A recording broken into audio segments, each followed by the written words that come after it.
Puji nama Tuhan, Bapak Ibu Saudara sekalian.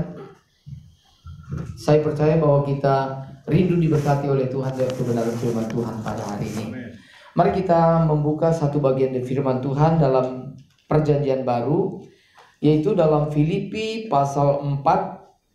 Kita baca ayat 11 sampai dengan 13. Filipi pasal 4 ayat 11 sampai dengan ke-13.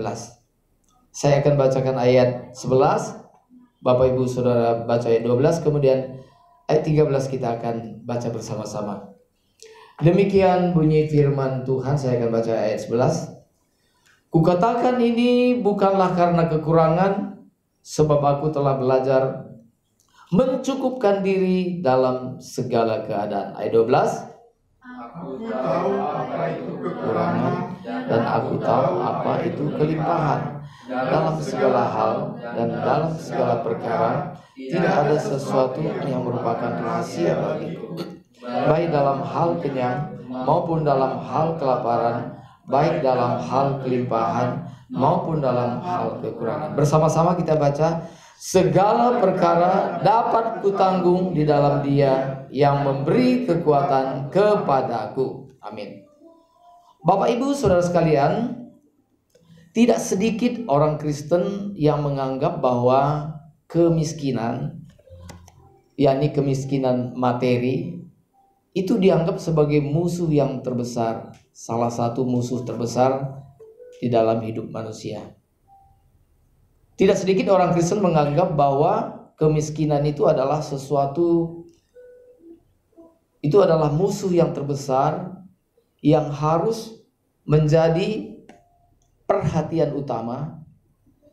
Bahkan tidak sedikit orang Kristen menganggap bahwa kemiskinan inilah yang menjadi perhatian utama kedatangan Tuhan Yesus Kristus. Nah, saudara, tetapi sebenarnya lebih daripada itu, di mata Tuhan, sebenarnya yang paling Tuhan perhatikan dari hidup kita bukanlah perkara-perkara materi atau jasmani, tetapi satu hal yang paling Tuhan perhatikan dari setiap kita adalah masalah hati kita. Masalah hati kita. Saudara, Tuhan selalu berurusan dengan hati kita, saudara. Tuhan berurusan dengan hati kita. Ketika Tuhan menyuruh Samuel untuk mengurapi salah satu dari keluarga Isai. Isai mempunyai 7 anak laki-laki yang ada di rumah. Dan Tuhan memerintahkan kepada Samuel bahwa salah satu daripada anak Isai telah dipilih oleh Tuhan untuk menjadi raja atas Israel. Saudara, maka Isai menyuruh anaknya yang pertama, yang tertua, namanya Abinadab.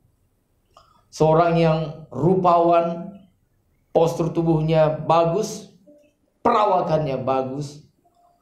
Dan Samuel pun sempat terkecoh. Dalam hati Samuel, nah ini dia. Inilah dia orang yang diurapi oleh Tuhan. Langsung terlihat wajah ganteng, perawakan bagus, parasnya baik. Tapi Tuhan segera berkata kepada Samuel, no, tidak. Samuel, jangan pandang parasnya atau perawakannya yang bagus. Sebab orang ini telah aku tolak. Manusia melihat apa yang di depan mata, tetapi Tuhan melihat hati. Atau dalam terjemahannya adalah manusia melihat yang di luar, tapi Tuhan melihat jauh ke dalam hati. Atau dalam bahasa Simalungunnya itu disebut uhurna di bagas. Itu yang paling penting. Hati yang di dalam, itu yang paling penting, saudara. Maka pada akhirnya, lalu salah satu daripada anak Samuel itu tadi, ternyata yang dipilih oleh Tuhan itu tadi bukanlah yang ada di rumah itu. Setelah 7-7-nya ditolak, sampai Samuel berkata kepada Isai, dia bilang, Pak Isai, apakah ini saja anakmu yang ada? Isai baru ingat, oh iya ada satu lagi. Nah saudara, jadi Daud pun sebenarnya orang yang tidak diperhitungkan. Sampai ayahnya sendiri lupa. Saudara, kalau saudara dilupakan oleh orang tua, ingat, Daud pernah dilupakan oleh orang tua. Sampai Isai berkata, nah saya baru ingat, oh iya ada satu lagi. Tapi dia nggak ada di rumah. Saudara bisa bayangkan bahwa anak yang satu ini, di mana sebenarnya keluarga ini berpesta karena salah satu dari anak Isai ini akan diurapi, tetapi Daud bisa tidak ada di rumah. Itu berarti kan dibiarkan oleh orang tua, tidak dianggap oleh orang tua, tidak diingat oleh orang tua. Kamu di padang saja menggembalakan kambing domba di sana. Baru ingat sampai Isai berkata, panggil dia, sebab sebelum diurapi kita tidak boleh makan dan minum. Kemudian Daud dipanggil. Ketika dipanggil, Alkitab mencatat bahwa Daud ini mukanya kemerah-merahan dan parasnya juga elok. Dan Tuhan mengatakan, ini dia orang yang aku pilih. Saudara, pelajaran apa yang kita peroleh? Salah satunya adalah bahwa Tuhan itu peduli sekali dengan masalah hati kita, saudara. Maka kalau manusia melihat apa yang di luar, artinya apa yang kita kerjakan. Itu kan yang bisa dilihat. Misalnya kita menolong orang lain, kita menolong keluarga kita, kita mungkin melakukan sesuatu yang baik, kita memberikan persembahan, lalu mungkin kita ikut ibadah, mungkin kita juga melakukan bakti sosial dan macam-macam kebaikan-kebaikan yang dilihat oleh manusia. Jadi yang manusia pertanyakan adalah what are we doing? Apa yang kita lakukan? Jadi pertanyaan bagi manusia, apa sih yang kita lakukan? Nah, yang dilihat oleh manusia bahwa kita melakukan ini, itu dan sebagainya. Dan manusia tidak bisa menilai lebih daripada itu. Tetapi yang Tuhan nilai bukan what-nya itu, tetapi lebih daripada itu, why. Yaitu mengapa kamu melakukan. Kamu lakukan ini apa motivasi kamu?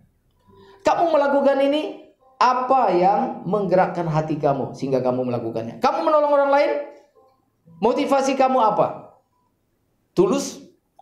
Jadi saudara, misalnya gini saudara, kita misalnya menolong orang lain, itu motivasi kita bisa berbeda-beda.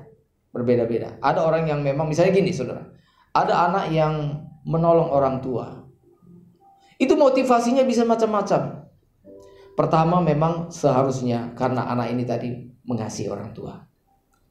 Karena mengasihi orang tua, ingat orang tua di kampung, dikirim uang, diberikan yang terbaik. Tapi bisa juga karena apa saudara? Bisa motivasi yang lain, bisa karena itu dianggap sebagai satu kewajiban. Nanti apa kata orang kalau kita tidak tolong orang tua? Atau misalnya nanti saudara saya sendiri juga akan meremehkan saya. Dianggap bahwa saya tidak peduli dan saya dipersalahkan dan sebagainya dan sebagainya. Nah saudara, di awal tadi saya mengatakan bahwa tidak sedikit orang Kristen menganggap bahwa masalah utama itu adalah masalah kemiskinan jasmani, itu dianggap sebagai masalah yang terbesar. Tetapi sebenarnya yang Tuhan lihat adalah lebih daripada itu, adalah kemiskinan hati itu lebih parah daripada kemiskinan materi itu sendiri. Sebagai contoh begini saudara, sebagai contoh, misalnya saudara misalnya punya keluarga atau kerabat misalnya dari kampung, orangnya miskin, oke, itu jadi satu persoalan kan, dia miskin, mau ditolong. Tapi selain daripada dia miskin, ternyata karakternya buruk, suka mengambil milik orang lain, malas. Sehingga saudara akan mengatakan begini, aduh ini gimana ya, orang dia miskin, saya mau tolong, tapi dia nggak mau bekerja, kemudian karakternya buruk, tidak tahu sopan santun. Kalau misalnya yang punya rumah meleng sedikit, barang hilang. Nah saudara, saya bertanya pada saudara, renungkan dalam hati, ini orang ini tadi masalah utamanya apa nih? Dia miskin atau karakternya buruk? Bahwa dia miskin itu pun memang sudah jadi satu masalah. Itu memang masalah, itu adalah satu masalah. Tetapi masalah yang lebih buruk daripada kemiskinannya itu adalah karakternya yang buruk. Itu lebih parah daripada kemiskinannya.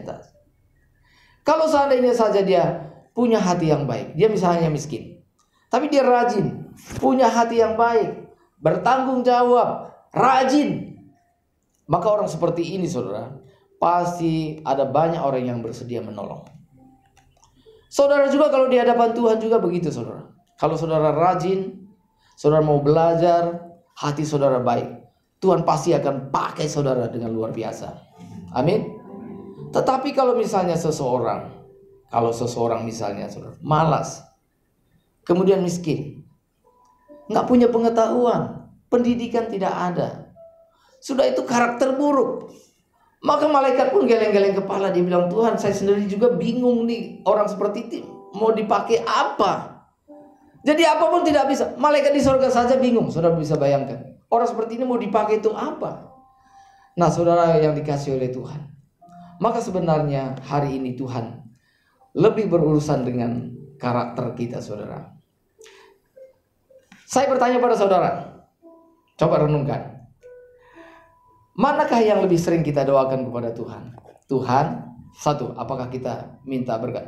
Tuhan berkati aku, usahaku, biar usahaku semakin maju, berkati pekerjaanku, berkati aku, daripada Tuhan, karakterku sangat buruk Tuhan, aku orang egois, aku orang yang tidak tahu berterima kasih, aku orang yang mudah sekali tersinggung, aku yang gampang sekali marah Tuhan.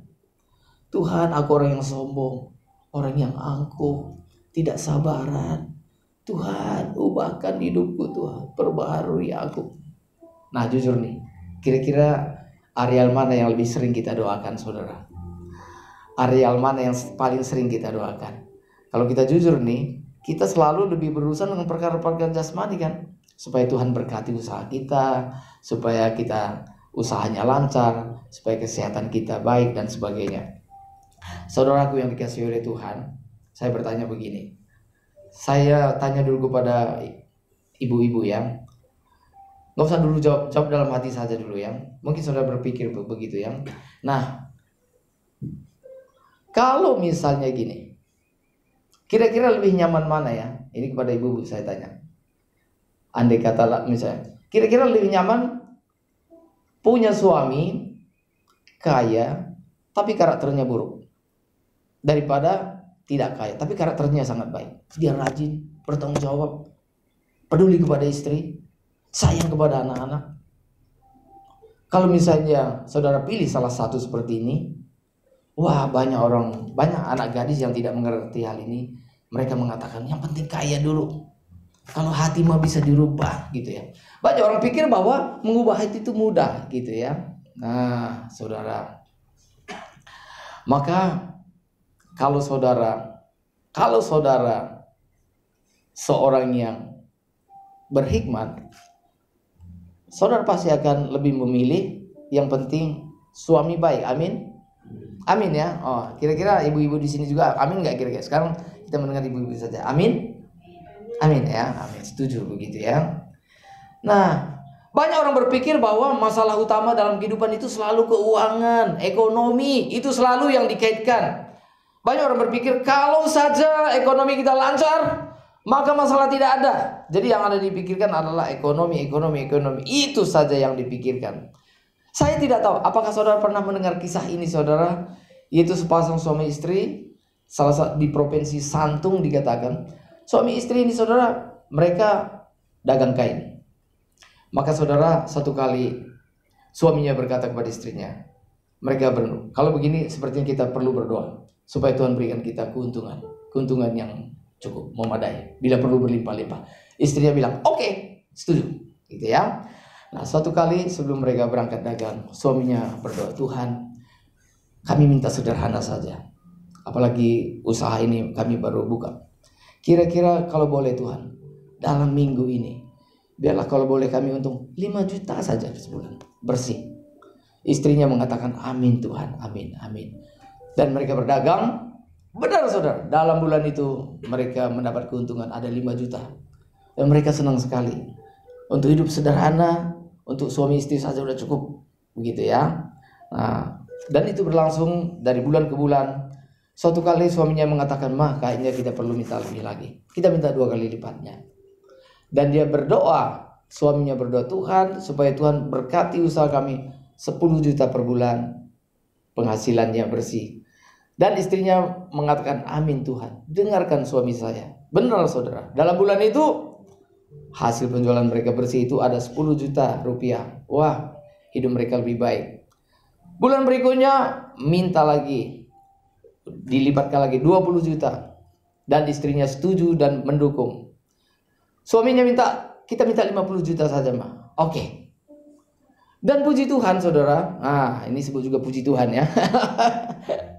Ternyata keuntungan mereka 50 juta dalam 1 bulan. Waduh, itu udah sangat-sangat lebih dari cukup ya.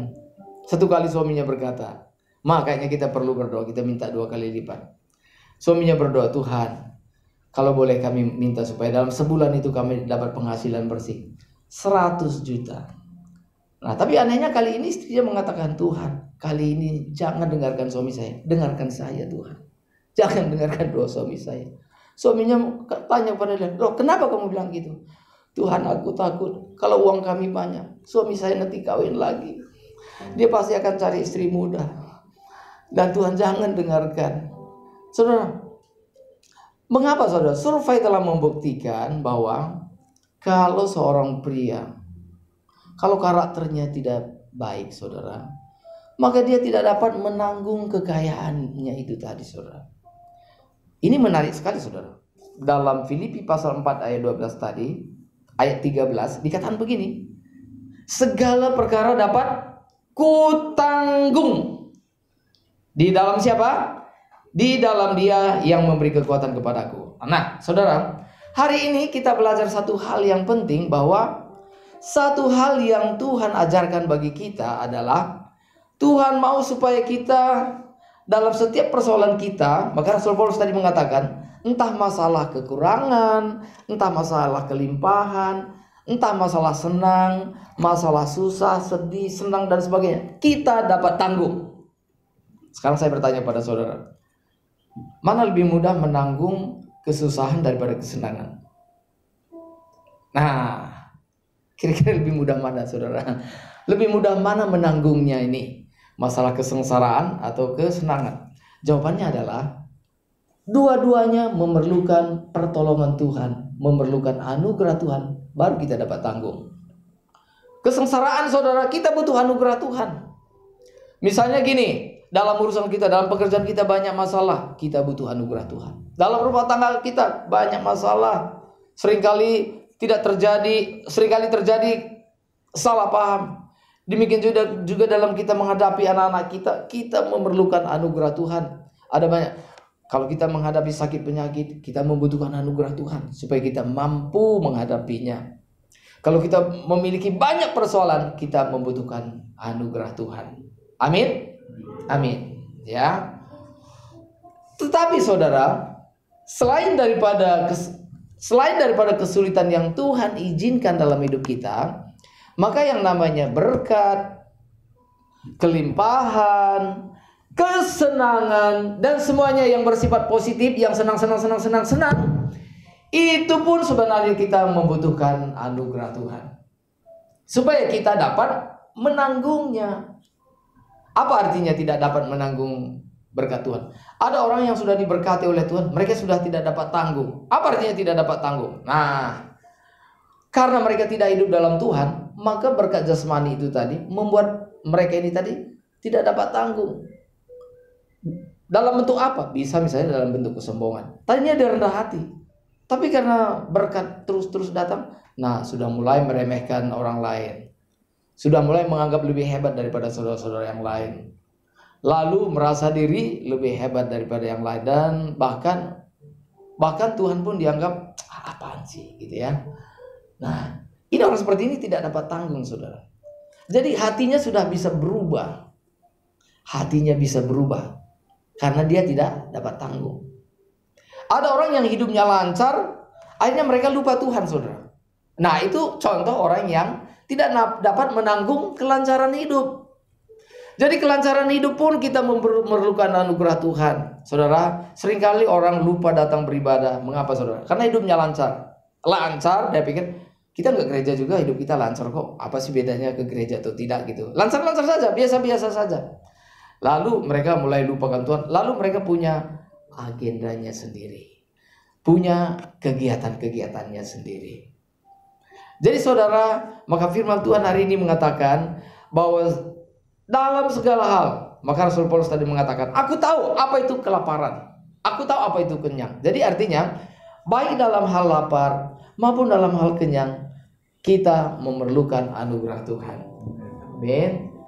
Katakan dulu kiri kanannya, katakan, dalam segala hal kita memerlukan Tuhan. Amin.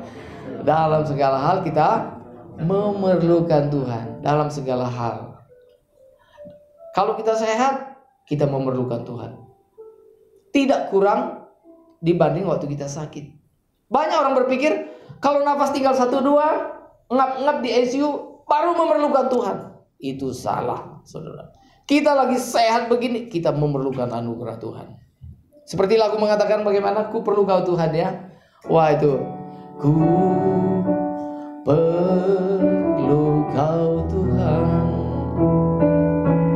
ku perlu kau Tuhan,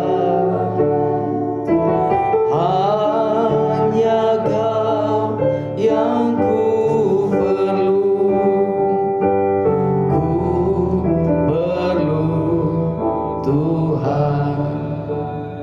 Apakah nyanyian ini juga adalah nyanyian dalam hati saudara? Bahwa dalam segala hal saudara memerlukan Tuhan. Amin. Ketika membesarkan anak-anak, saudara memerlukan Tuhan. Ketika sendiri, memerlukan Tuhan. Ketika keluarga masih utuh, memerlukan Tuhan. Dalam segala hal kita memerlukan Tuhan. Amin. Lebih dari apapun juga, saudaraku yang dikasihi oleh Tuhan. Saya bertanya kepada sekarang para suami ya, saudaraku yang dikasihi oleh Tuhan. Coba bayangkan kalau istri saudara itu orangnya baik, sukacita, penuh cinta kasih, sabar, memaafkan, senang menolong. Lalu apa?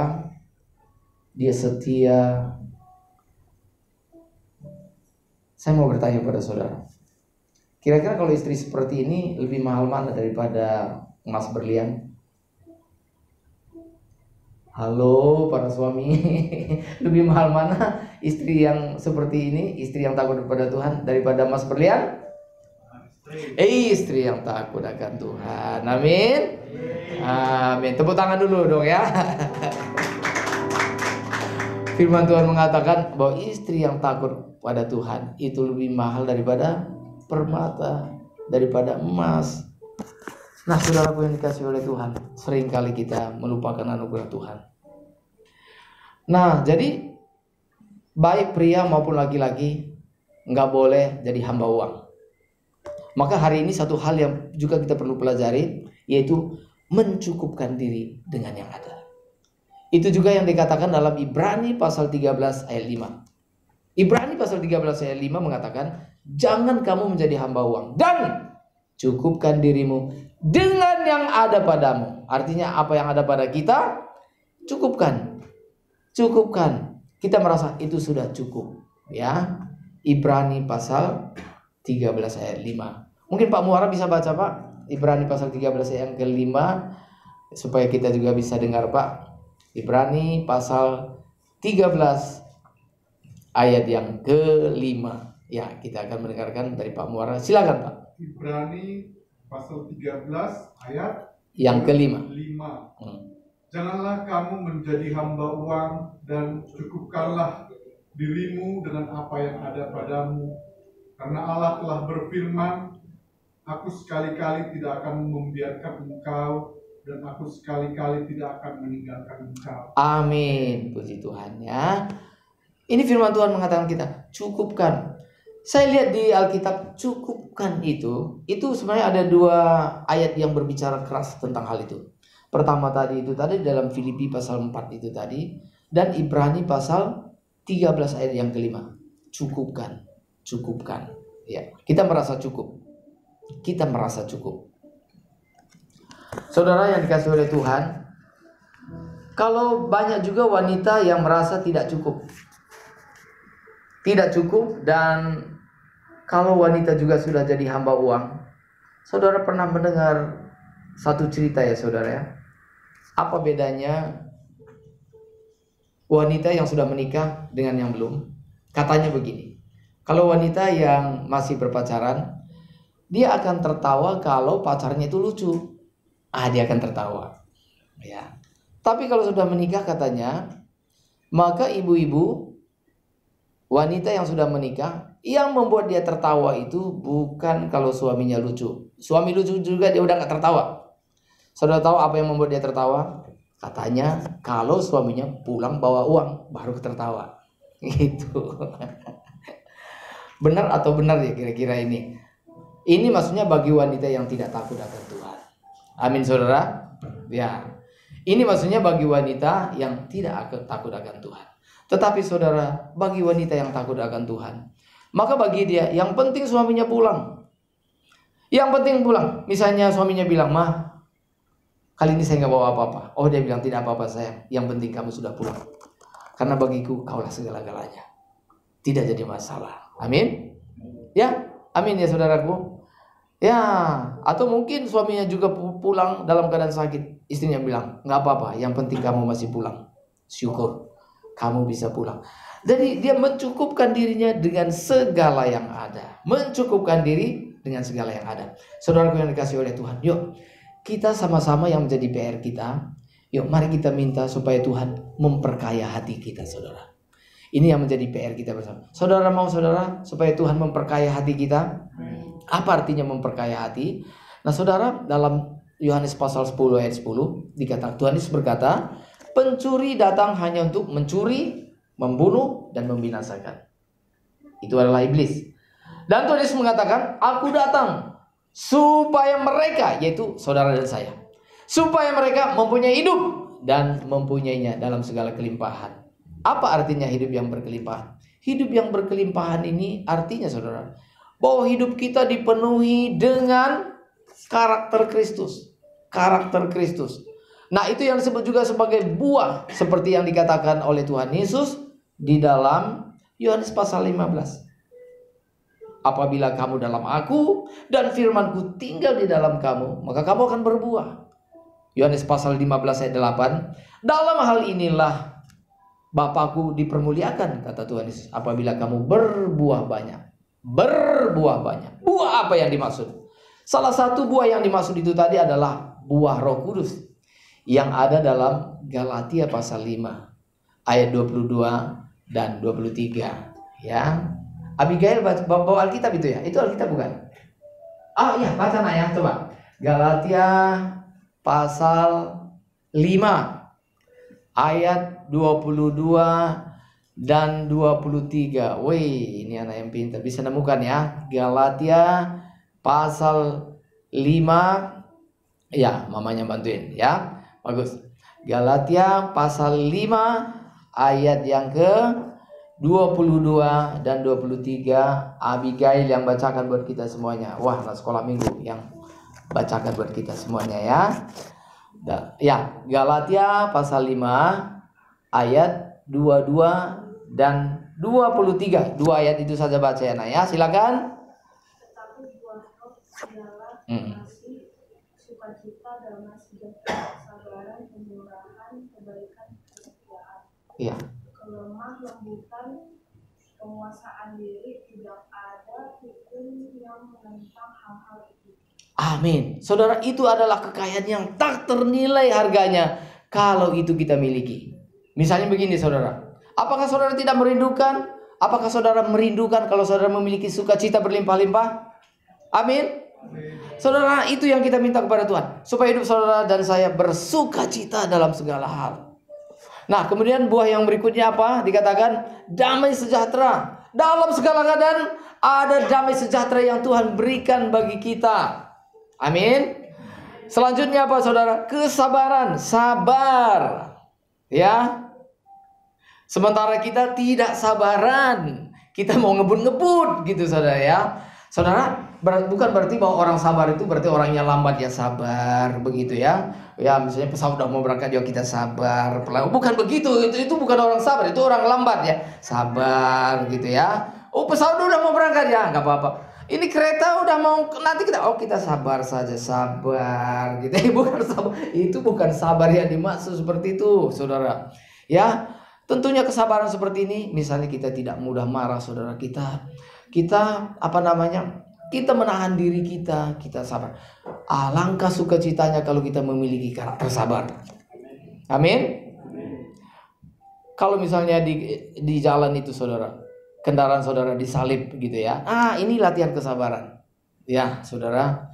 Banyak orang sebelum berangkat ke gereja juga mungkin banyak tantangan untuk tidak sabar, saudara. Di rumah mungkin dimarahi oleh mertua gitu ya. Lalu di jalan dimarahi oleh tukang ojek karena motornya saudara senggol. Lalu begitu masuk di gereja dimarahin lagi oleh tukang parkir misalnya begitu. Ketemu sama satpam dimarahin lagi, kemana gini, lalu sini gitu ya.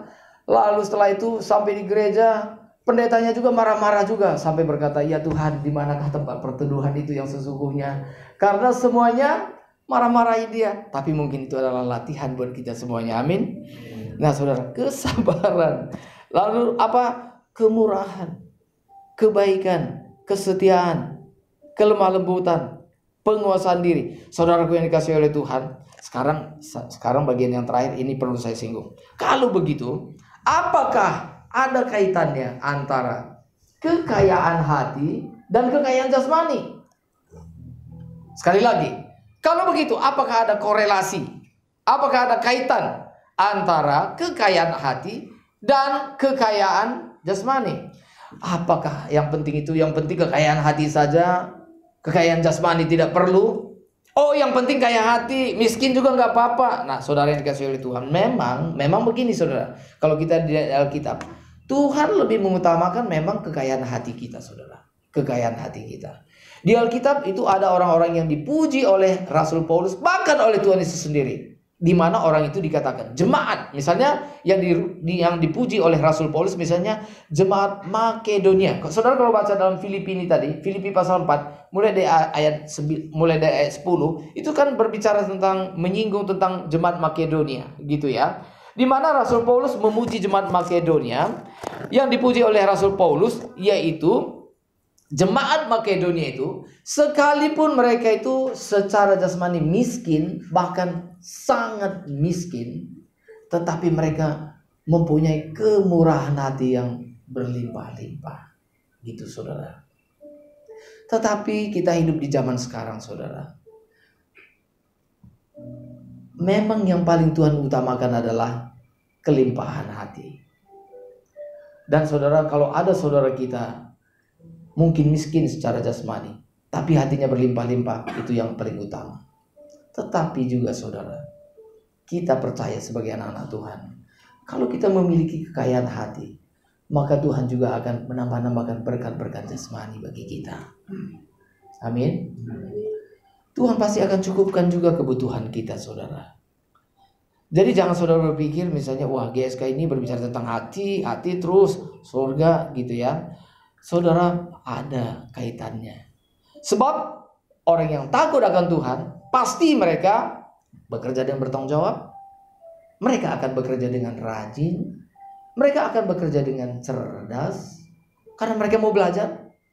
Dan mereka akan bekerja dengan sungguh-sungguh. Dalam Kolose pasal 3 ayat 23. Apapun yang kamu kerjakan, kerjakanlah dengan segenap hatimu, seperti untuk Tuhan dan bukan untuk manusia. Kalau kita bekerja seperti ini, Tuhan pasti berkati. Entah kita pendeta, entah kita pegawai, prinsip ini harus kita lakukan, yaitu bekerja dengan sungguh-sungguh. Amin, saudara. Ingat bahwa setiap pekerjaan itu harus kita lihat sebagai pekerjaan Tuhan. Saya sebagai hamba Tuhan, kalau misalnya saya malas-malasan, saya bersalah di hadapan Tuhan. Motivasi saya jadi nggak benar. Saya harus betul-betul melihat bahwa pekerjaan saya, misalnya berkhotbah, saya harus persiapkan dengan baik-baik. Saya harus sampaikan dengan segenap hati supaya saudara diberkati oleh Tuhan. Saudara, saya sungguh-sungguh mempersiapkan kebenaran firman Tuhan ini supaya saudara boleh diberkati. Demikian juga dengan saudara. Entah saudara pegawai, saudara bekerja dengan sungguh-sungguh. Entah saudara sebagai ibu rumah tangga, bekerja dengan sungguh-sungguh. Entah saudara sebagai pengusaha, bekerja dengan sungguh-sungguh saudara. Entah saudara sebagai apapun juga, sebagai pedagang. Saya mau bertanya pada saudara, apakah berdagang itu juga pekerjaan Tuhan? Halo? Amin? Pekerjaan Tuhan. Apakah hakim itu juga pekerjaan Tuhan? Pekerjaan Tuhan yang harus dilakukan dengan sungguh-sungguh. Apakah polisi, tentara itu adalah pekerjaan Tuhan? Pekerjaan Tuhan yang harus dikerjakan dengan sungguh-sungguh.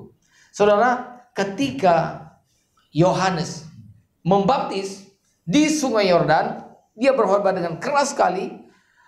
Lalu dikatakan beberapa tentara datang juga untuk memberi diri dibaptis.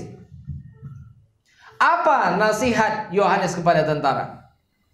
Yohanes tidak berkata demikian. Hei kamu tentara, kamu kerjanya tidak benar. Pekerjaan tentara itu bukan pekerjaan Tuhan. Itu pekerjaan yang keras. Tinggalkan pekerjaanmu. Tinggalkan profesimu sebagai tentara. Dan jadilah pendeta. Gitu. Enggak dikatakan saudara. Yohanes tidak berkata demikian. Apa nasihat Yohanes kepada tentara? Dia berkata, hei kamu sebagai tentara, ya, jangan memeras. Nah itu nasihatnya. Tetap jadi tentara, tapi lakukan pekerjaan kamu dengan baik. Jangan memeras. Karena beberapa aparat juga kan kerjaannya memeras. Nah khotbah ini yaitu supaya jangan memeras. Cukupkanlah dirimu dengan apa yang ada. Kalau kamu memiliki 2 helai baju, berikan 1 kepada teman kamu yang kekurangan. Saudara yang dikasihi oleh Tuhan. Jadi hari ini adalah mari kita berurusan dengan Tuhan. Dan yang terakhir yang saya sampaikan, kita hanya dapat memiliki kekayaan seperti ini saudara, kalau kita memiliki persekutuan yang intim dengan Tuhan. Karena itu saudara, setiap hari mari kita bangun persekutuan yang intim dengan Tuhan. Saudara pasti tahu, mungkin saudara tahu bahwa Bapak rohani kita, Bapak Pendeta Dr. Erastus Sabdono, setiap hari mengajak kita untuk berdoa, bersekutu saudara. Tapi selain daripada itu, saudara juga bisa bangunlah hubungan pribadi dengan Tuhan. Bangun hubungan pribadi dengan Tuhan. Sediakan waktu khusus setiap hari dengan Tuhan.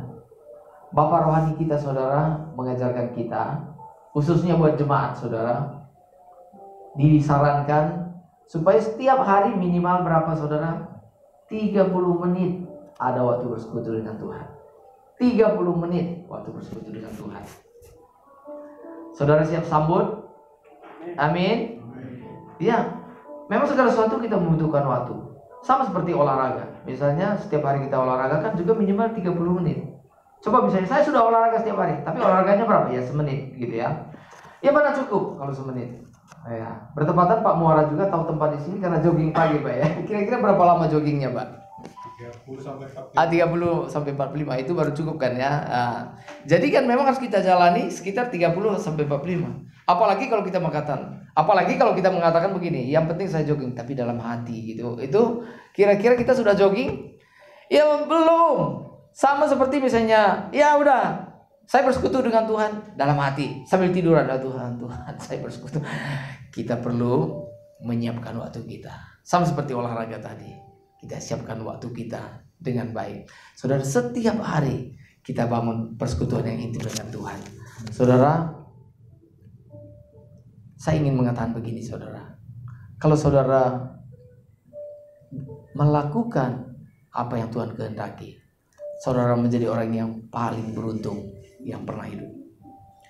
Kalau saudara tidak melakukan, kalau saudara tidak mencari Tuhan selama hidup saudara, kalau kita tidak mencari Tuhan selama hidup kita, dengar ini kalimat ini saudara, kita adalah orang yang paling melarat.